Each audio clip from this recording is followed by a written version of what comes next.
बिस्मिल्लाहिर्रहमानिर्रहीम। अस्सलाम वालेकुम नाज़रीन, मैं हूं अमाद मजीद। आप देख रहे हैं यूट्यूब चैनल। आज है 6 मार्च, साल है 2024। आज दिन भर की बड़ी खबरें लेकर आपकी खिदमत में हाजिर हूं। सुप्रीम कोर्ट ने बड़ा हुक्म दे दिया, ताज़ा तरीन हुक्म जारी। ये तो होना ही था। हुकूमत के लिए इंतहाई बुरी खबर सामने आ गई है। जी हाँ, शहबाज शरीफ साहब की हुकूमत और मरियम नवाज साहबा की हुकूमत के लिए बड़ी और इंतहाई बुरी खबर सामने आई है। इस खबर की तफसीलात और आज दिन भर की बड़ी खबरें शेयर करने से पहले, आगे बढ़ने से पहले रिक्वेस्ट करूंगा कि इस वीडियो को लाइक कीजिएगा, चैनल सब्सक्राइब कीजिएगा, साथ लगे नोटिफिकेशन बटन दबाइएगा ताकि जो आने वाली वीडियोस हैं आप उनको मिस ना कर सकें। खबर नंबर 1 का आगाज करता हूं और इस खबर की तफसीलात कुछ यूं है कि एक सुप्रीम कोर्ट की जो आज उनकी जानब से बड़ा फैसला सामने आया और एक और कोर्ट की जानब से भी बड़ा फैसला सामने आया है। वो खबर आगे चलकर आपके साथ वीडियो में शेयर करूंगा, लेकिन पहले सुप्रीम कोर्ट की खबर डिस्कस करते हैं। सुप्रीम कोर्ट में एक केस लगा था कि भुट्टो को जो फांसी दी गई थी, क्या वो सही थी या गलत थी। इसके ऊपर चीफ जस्टिस काजी फैसल साहब ने अपनी राय दे दी थी, क्योंकि अब भुट्टो जो है वो जिंदा तो नहीं है, लेकिन पीपल्स पार्टी की नजर में आज भी भुट्टो जिंदा है। जो जुल्फकार अली भुट्टो साहब हैं, उनके ऊपर एक उनके जो केस जा रहा था, उनको जो फांसी हुई थी, तो उसके ऊपर सुप्रीम कोर्ट ने बड़ा फैसला जारी किया। और सुप्रीम कोर्ट ने बड़ा फैसला जारी करते हुए कहा कि भुट्टो जो है, जुल्फकार अली भुट्टो साहब, उनकी जो फांसी थी वो गलत हुई है। और जो जुल्फकार अली भुट्टो साहब हैं, उनको अपना डिफेंस पेश करने में वो डिफेंस पेश नहीं कर सके। वो अपना जो उनके पास हक था वो उसको इस्तेमाल नहीं कर सके। उनको मौका फराम नहीं किया गया। तो सुप्रीम कोर्ट ने भुट्टो की जो फांसी थी उसको गलत करार दे दिया। अब बढ़ते हैं अगली खबरों की जानब। आज की बड़ी खबरें क्या है। आज मरियम नवाज साहबा ने एक प्रेस कॉन्फ्रेंस की। उस प्रेस कॉन्फ्रेंस में मरियम नवाज साहबा ने कहा कि अगर अपोजिशन जमातें, अगर उन्होंने हमारे ऊपर यानी कि पंजाब के ऊपर या फिर वफाक के ऊपर चढ़ाई करने की कोशिश की, कोई लॉन्ग मार्च करने की कोशिश की, अगर उन्होंने हमारा रास्ता रोकने की कोशिश की, तो उन्होंने कहा, मरियम नवाज साहबा ने, वजीर आला पंजाब मरियम नवाज साहबा का कहना है कि कानून और मैं उनसे सख्त हाथों से निपटूंगी। दूसरी जानब से आज वजीर आजम शहबाज शरीफ साहब और chief of army staff general Asim Munir साहब की मुलाकात हुई।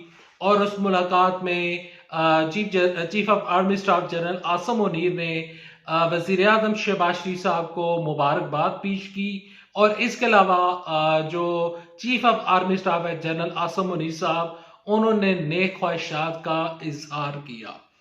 आज सूबाई जो काबीना है, पंजाब की जो सूबाई काबीना है, उसके जो जितने भी लोग हैं जो कि सूबाई काबीना का हिस्सा है, मरियम नवाज साहबा की सूबाई काबीना का जो हिस्सा है, तो उनकी जो लिस्ट है वो भी सामने आ चुकी है। मरियम नवाज साहबा को 2 नहीं बल्कि 3 ओहदे मिल चुकी हैं।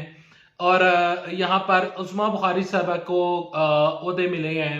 इसके अलावा राना सनाउल्लाह साहब को भी बड़ा ओहदा मिलने का इम्कान जाहिर किया जा रहा है। अगली खबर की जानब बढ़ते हैं और ये खबर हुकूमत के लिए, स्पेशली शहबाज शरीफ साहब की हुकूमत और मरियम नवाज साहबा की हुकूमत के लिए बुरी खबर है।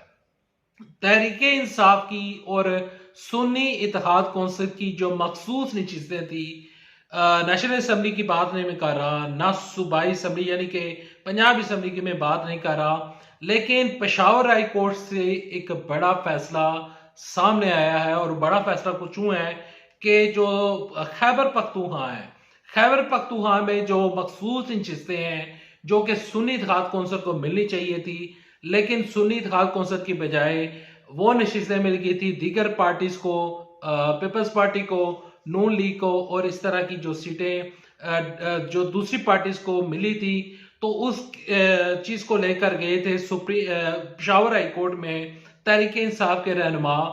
तो पेशावर हाई कोर्ट ने बड़ा फैसला जारी किया है और ताज़ा तरीन हुक्म जारी किया है। उन्होंने कहा है कि मखसूस नशिस्तों के ऊपर जो लोग हलफ उठाने जा रहे थे, पेशावर हाई कोर्ट ने उनको हलफ उठाने से रोक दिया है। यानी कि तहरीक-ए-इंसाफ की दरखास्त मंजूर हो चुकी है और पेशावर हाई कोर्ट ने जो खैबर पख्तूनख्वा की असम्बली है वहां से मखसूस नशिस्तों की जो काम है वो कटाई में पड़ चुका है। अब तहरीक इंसाफ की मखसूस नशिस्तें जो कि नेशनल असम्बली में जो कि बढ़ चुकी हैं और इलेक्शन कमीशन ऑफ पाकिस्तान ने वो मखसूस नशिस्तें दीगर पार्टीज को दे दी हैं। तो अब उनके ऊपर अगर हलफ उठा लिया गया, अभी तक तो नहीं उठाया गया, तो फिर वो नशिस्तें तहरीक इंसाफ को मिलना मुश्किल हो जाएगा।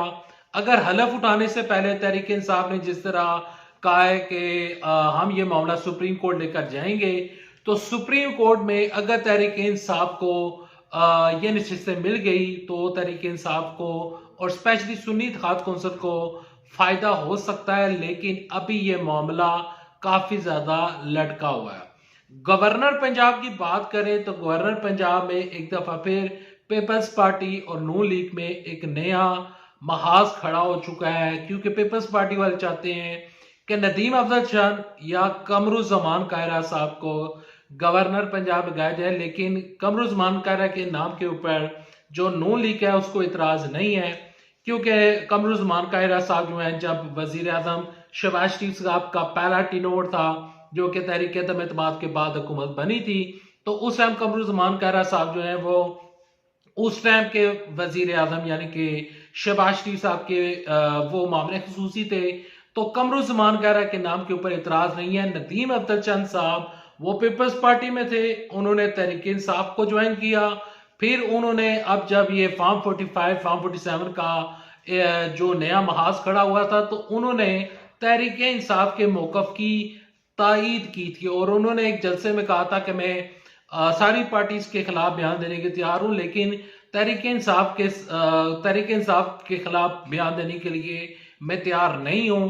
तो नदीम अफजल चंद ने जो पार्टी बदली और फिर पार्टी बदली, तो इस वजह से जो नून लीग है वह नदीम अफजल चंद के नाम के ऊपर एतराज उठा रही है और पीपल्स पार्टी वाले यहाँ पर उनकी कोशिश ये है कि नदीम अफजल चंद या फिर कमरुज़्ज़मान कायरा साहब को गवर्नर पंजाब बना दिया जाए। सदर पाकिस्तान के हवाले से खबर आपके साथ शेयर करता चलूं कि सदर आरफ अलवी के बाद जो दो उम्मीदवार हैं मैदान में, महमूद खान चकजई और आसफ अली जरदारी साहब। आसफ अली जरदारी ने और पीपल्स पार्टी ने ये क्लेम किया है कि उनके पास नंबर गेम पूरी हो चुकी है और सदर पाकिस्तान जो है वो आसफ अली जरदारी होंगे। अब पाकिस्तान में हुकूमत बन चुकी है। इस हुकूमत के सामने IMF ने बड़ा मुतालबा रखा है कि सेल्स टैक्स को मजीद बढ़ाया जाए। सेल्स टैक्स यूं ही बढ़ेगा हुकूमत के लिए और ना सिर्फ हुकूमत के लिए बल्कि आम आवाम के लिए मसाइल खड़े होंगे और शहबाज शरीफ साहब का कहना है कि वो मुश्किल फैसले करेंगे। और एक खबर आपके साथ शेयर ये भी करता चलूं कि हसन नवाज और हुसैन नवाज साहब ने पनामा लीक्स में उनके वारंट गिरफ्तारी जारी हुए थे, लेकिन वो इंग्लैंड थे और उस टाइम मरियम नवाज साहबा और नवाज साहब ने कहा था कि ये लोग यानी कि मेरे बेटे जो हैं वो लंदन के शहरी हैं, वो ब्रिटिश हैं, वो ब्रिटिश पासपोर्ट होल्डर हैं, उनके ऊपर पाकिस्तान के जो कानून है उसका इतलाक नहीं होता।